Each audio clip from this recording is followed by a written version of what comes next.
अस्सलामुअलैकुम। मैं अब्दुल अज़ीम फ़ारूकी एक बार फिर एक बहुत ही ज़बरदस्त वीडियो के साथ हाज़िर हूँ। आर्किमिडीज प्रिंसिपल पूरी दुनिया में मशहूर है। आर्किमिडीज नाम का ये साइंटिस्ट 246 बीसी में जिसने डिस्कवर किया एक प्रिंसिपल जिसे आर्किमिडीज प्रिंसिपल भी कहा जाता है। जो लोग साइंस से वाकिफ़ हैं वो बहुत अच्छे तरीके से इस लॉ को समझते भी हैं और इस प्रिंसिपल को बच्चों को पढ़ाते भी हैं। असल में ये प्रिंसिपल क्या कहता है? आर्किमिडीज नाम का ये साइंस का फार्मूला या प्रिंसिपल हमें ये बताता है कि समंदर या पानी के ऊपर जब कोई बॉडी सफ़र करती है तो उसकी वजह क्या होती है कि वो पानी पर ठहरी रहती है।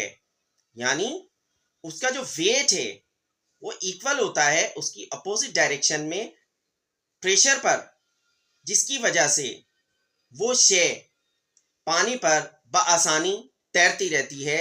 जिसकी मिसाल हम कश्ती भी ले सकते हैं। बहुत बड़े बड़े जहाज भी हमें नज़र आते हैं कि जिनका वज़न जो है तकरीबन 10,000 टन से लेके 3 लाख टन तक बताया जाता है।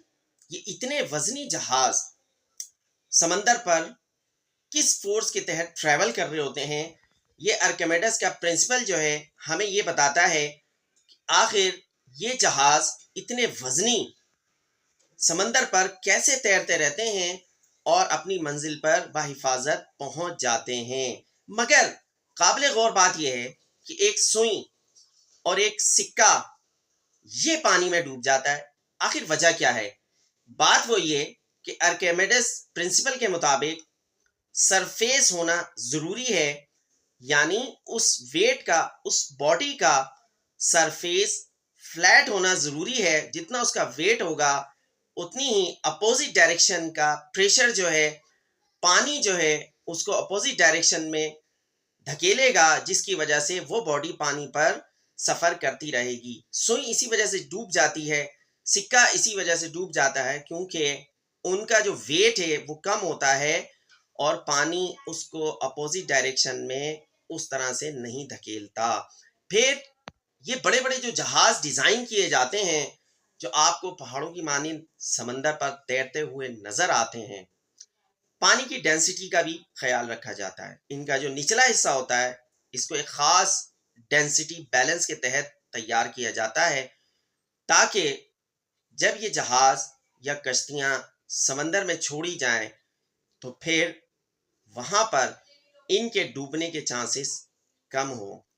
साइंस का ये फार्मूला बहुत पुराना है। आर्किमिडीज प्रिंसिपल बच्चों को भी पढ़ाया जाता है और पूरी दुनिया के साइंटिस्ट इसको मानते हैं, एक्सेप्ट करते हैं कि हाँ वाकई यही साइंसी रीज़न है जिसकी वजह से ये बड़े बड़े जहाज, ये बड़ी बड़ी कश्तियाँ, ये पहाड़ जैसे माल बरदार जहाज जो हैं समंदर पर तैरते रहते हैं और सफ़र करते रहते हैं। आखिर आखिर ये इतनी बड़ी बड़ी कश्तियाँ, जहाज समंदर पर कैसे चलते रहते हैं? हमारी दुनिया में आजकल बहुत सारे लोग इस हवाले से बात करने लगे कि उन्हें हर चीज़ की साइंसी तौजीह चाहिए, कोई ना कोई साइंसी रीज़न चाहिए, जब जाके वो उस बात को एक्सेप्ट करते हैं। वो कहते हैं कि आप साइंसी हवाले से हमें प्रूफ दें। ठीक है, आर्किमिडीज प्रिंसिपल्स के मुताबिक कश्ती नहीं डूबती। इसी तरह से हम ये भी देखते हैं कि कश्ती भी ठीक है, समंदरी मौसम भी ठीक है, मगर अचानक क्या होता है कि मौसम खराब हो जाता है या कश्ती में कोई ऐसा सुराख हो जाता है या जहाज गलत टर्न करने की वजह से जहाज जो है वो पानी में डूब जाता है। अब साइंस क्या करेगी? अब साइंस ये रीजन बयान करती है कि भाई फला मसला हो गया जिसकी वजह से ये कश्ती डूब गई है। अच्छा, यानी मेरे नज़दीक ये कश्ती का डूबना साइंस का डूबना है। देखें, आप इसको ज़रा समझें। कश्ती साइंसी तौर से तैयार की जाती है, समंदर का मौसम साइंसी हवाले से चेक किया जाता है, चलाया भी उसको साइंसी हवाले से जाता है। लेकिन क्या आज की साइंस ये कंफर्म बता सकती है कि ये कश्ती या जहाज अपनी मंजिल पर 100% पहुंच जाएगा। नहीं, इसका मतलब ये हुआ कि साइंस का इल्म अभी आधा इल्म है, सिर्फ जाहिर को देखता है। कुछ चीजें ऐसी होती हैं जो आउट ऑफ सोर्स होती हैं, जो हमें कभी समझ में नहीं आएंगी। जब हम साइंस से बात करते हैं तो वो इसे नेचर का नाम देती है, बट एक्चुअली ये नेचर नहीं है। ये है क्या? अब हम इसके तीसरे सेगमेंट की तरफ चलते हैं। फर्स्ट सेगमेंट कि किस प्रिंसिपल के तहत ये कश्तियां, ये जहाज, ये समंदर पर तैर रहे होते हैं और सुई डूब जाती है। सेकंड ये सेगमेंट कि कश्ती भी ठीक है, मौसम भी ठीक है, लेकिन अचानक ऐसा क्या होता है समंदर में कि कश्ती का नामो निशान बाकी नहीं रहता। बहुत सारी कश्तियां डूबी हैं, जिसमें टाइटैनिक एक सर-ए-फहरिस्त है। फिर एक रिसेंटली एक कैप्सूल डूबा, जिसके बारे में बहुत सारी बातें की जा रही थी। आखिर इन सब के डूबने की वजह क्या है? अब साइंस इसको तलाश करती रहेगी, मुख्तलिफ मफरूज़ों को बयान करती रहेगी। तमाम हालात ठीक हो लेकिन फिर भी कश्ती डूब जाती है। यानी साइंस कश्ती बना सकती है, कश्ती चला सकती है, समंदर का मौसम बता सकती है, बट उसका मंजिल पे पहुंचना कंफर्म नहीं बता सकती।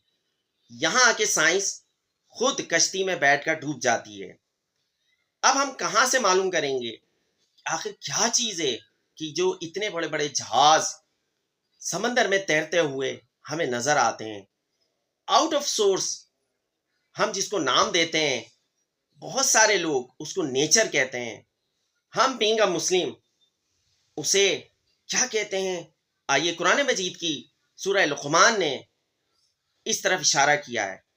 सारी साइंस यहाँ आके गौर फिक्र करे कि आखिर कश्ती भी सही है, हालात भी सही है, मौसम भी ठीक है, लेकिन कश्ती क्या ही बात है कि सब कुछ ठीक होने के बावजूद कश्ती डूब जाती है, आउट ऑफ कंट्रोल हो जाती है, समंदर में लहरें उठती हैं, तुगयानी आती है, और हम कहते हैं कि भाई ये वजह हो गई जिसकी वजह से ये कश्ती डूब गई। सूरह लुक़मान में अल्लाह पाक क्या इरशाद फरमाता है? कुरान मजीद में कश्ती के हवाले से बहुत वाज़ेह साइंसी उसूल और एक और उसूल बयान किया है कि ठीक है, ये कश्तियां चल रही हैं, लेकिन सूरह लुक़मान में यानी कुरान मजीद में अल्लाह पाक क्या इरशाद फरमाता है कि जो कश्ती है ये अल्लाह के फजल से चलती है। यहाँ आके तमाम बातें खत्म हो जाती हैं, वो इसलिए कि आपकी कश्ती भी ठीक हो, समंदरी हालात भी ठीक हो, मगर क्या चीज़ है कि जो इस कश्ती को रमा दमा रखती है, वो अपनी मंजिल पे खैरियत से पहुंच जाती है? उसे कहा गया है ये अल्लाह का फजल है, जिसे हम आउट ऑफ सोर्स कहते हैं। और बहुत सारे लोग जो मुस्लिम नहीं है वो इसे नेचर का नाम देते हैं। ये नेचर असल में बनाई किसने है? ये अल्लाह ताला ने बनाई है। ये हमें ये बताती है कि तमाम चीज़ें, आप लाख साइंस में तरक्की कर जाएं, लाख चीज़ें बेहतरीन बना लें, मगर मैं टाइटैनिक को डुबा कर ये बता दूंगा कि जिसने जो भी दावा किया था वो आ जाए और देख ले इस बहुत बड़े जहाज का क्या हाल हुआ। ये जहाज चाहता, अल्लाह ताला चाहता तो चलता रहता।